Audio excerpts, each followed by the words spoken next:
wow, what a game. And it's not bloody Villa, I should take this shirt off, because that Liverpool-Man United game was a classic. 4-3 throughout the game, apart from the first 10 minutes. I thought Liverpool were in control and were going to win it. You know, Jurgen Klopp's last crusade, everyone's saying about this quadruple, and he faltered.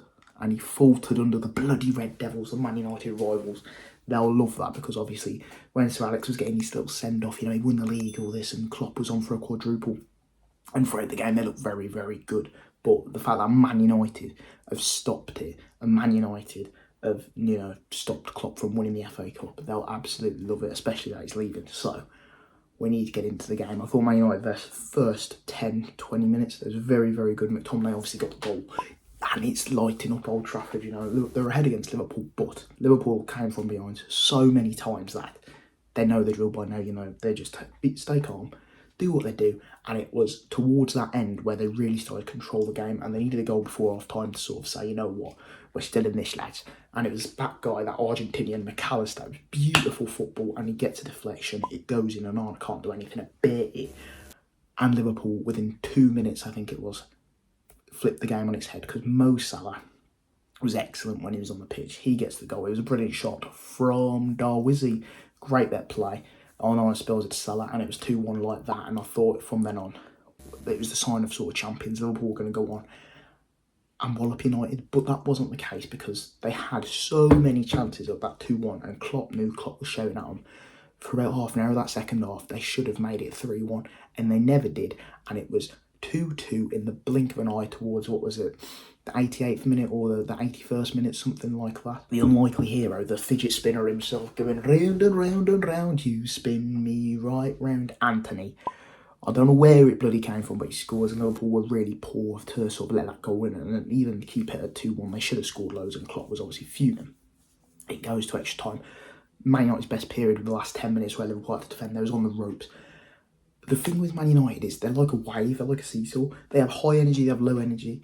Majority of the time, low energy. It was like the last 10 minutes, they was pumped up, ready to batter Liverpool, swinging the ball and all that. They went for it, obviously. I think they took a load of defenders off, and Bruno ends up playing centre-back in extra time, but they fell so flat in extra time.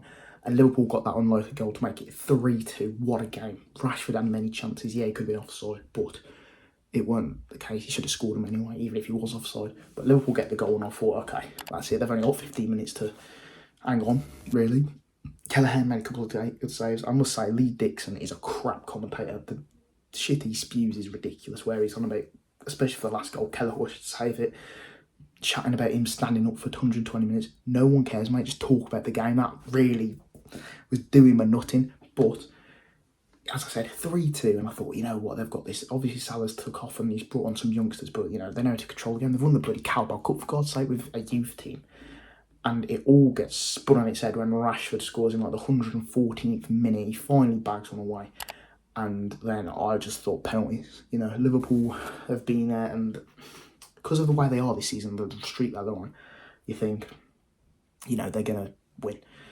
But it was all flipped on its head when Luis Diaz, who played awful, and Gakpo, and obviously it's Elliott, but Gakpo in the chance. But after that, the corner gets swung in, and it's Luis Diaz and Elliott. They get mixed up. They don't know who's going to touch the ball, and Garnacho's away. Diallo is there. Bradley can't get to him, and bang, within 120 minutes, Old Trafford explodes. You scouse bastards, you scouse bastards, you scouse bastards. Incredible. What a game. And I mean, Old Trafford haven't been treated to many of them in recent years, apart from when they're getting hammered at Old Trafford. But it was a brilliant game. You've got to give it to them, the desire that they showed. Bit lucky with the counter-attacks, but it is what it is. I mean, they, as I said, they have like waves, but overall they did create a lot more chances in extra time. They went for it again, and Mason Mount on took off someone, I don't know, but in the end it was Bruno playing centre-back. Bruno versus Van Dijk, and Man United all went for it.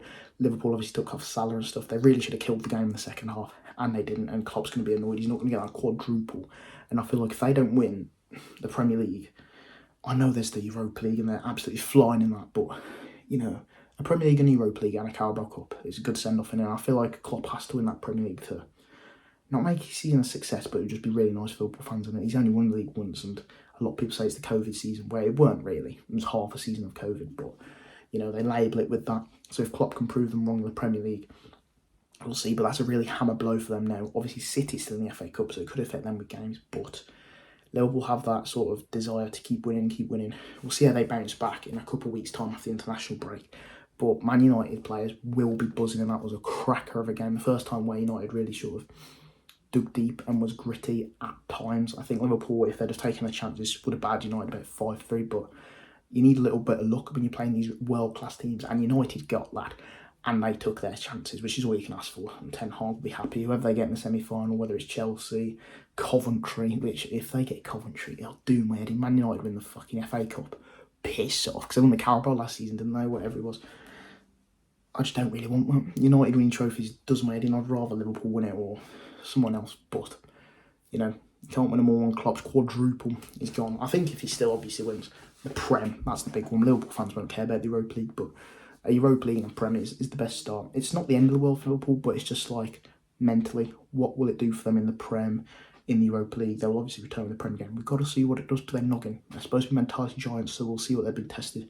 For Man United, they need to bounce on from this, but as I said, I think during the game, they're very lazy at times. Maguire was a brilliant substitution, getting there, showing the passion, and winning a lot of headers in the final minutes when he was bouncing around the box. But that laziness needs to be crept out of their game, and it's like, you know, they're at Man United, they think, oh, they relax on the money. A lot of these players do. I think Ollie said it in his overlap interview, and it's just like, Ten Hag needs to grab it by the reins and get it kicked out. They've got that new owner. We'll have to see what happens there, but Man United have a lot of players, I think, that just give up and down tool for the manager. He's getting there, but I think there's certain players you're probably going to have to cut out to get the attitude sorted. That's the big thing in Man United, I think, the attitude problem. But overall, what a cracker of a game, what a derby. And Man United, for one time in probably 10 years, go home celebrating against Liverpool. Unbelievable performance. Hope you guys enjoyed. And I'll see you in the next video.